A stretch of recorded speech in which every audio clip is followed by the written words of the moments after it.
Demon Slayer Season 2, Episode 17 proved to be the most intense and climactic episode of the Entertainment District arc, concluding the fight against the upper-ranked 6 demon siblings.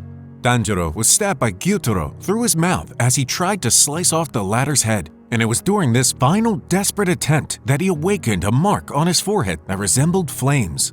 The pattern was uncannily similar to the birthmark of Sugikuni Yoriichi, the creator of the first breathing technique. It allowed him to garner the extra strength needed to completely cut through Gyutaro's neck and decapitate it completely. So, this brings us to the question about what exactly the awakening of this mark means and who else other than Tanjiro has it. Warning, spoilers ahead. The Demon Slayer mark appeared on swordsmen of exceptional caliber, taking the form of a tattoo or scar resembling the individual's specific breathing technique. It only appeared when the swordsman survived a life-threatening physical condition, with their heart rate increasing beyond 200 beats per minute and their body temperature rising over 39 degrees Celsius. Another prerequisite for the awakening of the mark was that someone directly related to sun breathing has to awaken it, and their mark in turn resonates with the most talented of swordsmen to awaken their own individual markings, depicting their breathing styles. The awakening of the mark enhances the individual's strength and agility dramatically and has the ability to turn Nichiren swords bright red, which temporarily renders a demon's regenerative capacity useless. Many of the demon slayers who awakened the mark also awakened an extrasensory ability called Transparent World, which allows users to see the blood flow, muscle, and joint movements of their opponents and predict their attacks. The awakening of this mark is a double-edged sword, however. The strain caused on the body of those who awaken and activate the mark reduces their lifespan, with every user of the special ability dying by the age of 25. Yoriichi was the creator of the first breathing technique, sun breathing, which he later modified into the various other breathing styles to fit his disciples' individual strengths. He was born with the mark, with a flame-like marking spreading across his forehead. Yoriichi was the first swordsman to be able to turn his Nichiren sword red, and was also born with the accessory abilities like Transparent World and Selfless State. He was the only demon slayer to defy the curse of the mark, living till 85 years of age and dying while fighting Kokushibo. Kokushibo, who was Sugikuni Yoriichi's older twin brother, awakened his demon slayer mark while training under Yoriichi. His mark was also shaped like flames, but spread across the bottom right side of his chin and the top left of his forehead. He not only unlocked Transparent World, but like Yoriichi, was able to use it constantly. Due to him becoming a demon, Kokushibo was able to bypass the curse of dying at 25 since demons are immortal. Tanjiro awakened his Demon Slayer mark for the first time while trying to behead Gyutaro, and again during the first fight against Upper Rank 4, Hantengu. The flame-like mark, which was almost identical to Yoriichi's, became permanent after Tanjiro underwent strict training during the Hashira training arc.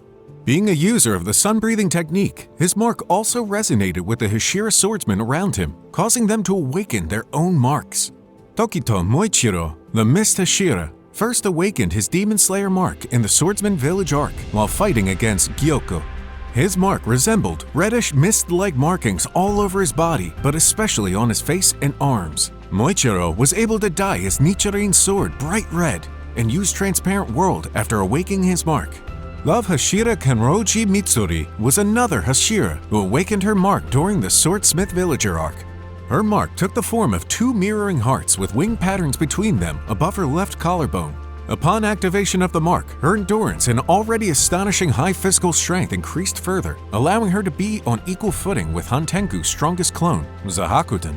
The Water Hashira, Tomioka Gyu, awakened his mark during his battle against the upper rank 3 demon Akaza. His Demon Slayer mark appeared as a blue design resembling a stream of water on his cheek. After awakening this form, Gyu was also able to temporarily turn his Nichiren sword red and fight toe-to-toe with the upper-ranked demons.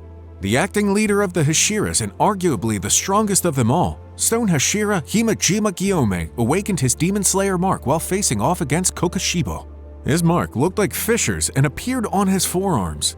Gyome was able to turn his Nichiren weapons bright red twice, once while fighting Kokushibo and later while trying to kill Muzan. Gyome also awakened the Transparent World ability and was able to predict his opponent's movement by seeing their blood flow, joint and muscle movements, despite being blind. Alongside Gyome, Wind Hashira Shinosugawa Sanami also awakened his Demon Slayer mark while fighting Kokushibo. His mark appeared on his cheek as a tattoo of a single green windmill origami with 2 dots. Mark's awakening also granted him the ability to turn his Nichirin sword bright red. Snake Hashira, Igoru Obanai, awakened his mark during the first battle against Muzan himself. His Demon Slayer mark appeared as snake-like patterns stretching from his left arm up to his chest. Along with enhancing his natural agility, power, and endurance, it allowed him to turn his Nichirin blade red. Obanai also unlocked Transparent World for a split second, seeing the placement of Muzan's organs. With that knowledge, it's certainly a bittersweet moment for fans to see a character manifest a mark. While it means they've achieved the pinnacle of their fighting ability, it also means a short life, even if they survive the battle. Power certainly doesn't come easy in the world of Demon Slayer, but it seems some of the best Slayers have decided a Demon Slayer mark is worth the trade, if it means purging the world of Muzan and his monsters. That's all for today. Make sure to subscribe to our channel, like and comment our videos, and as always, stay burnt, brownies.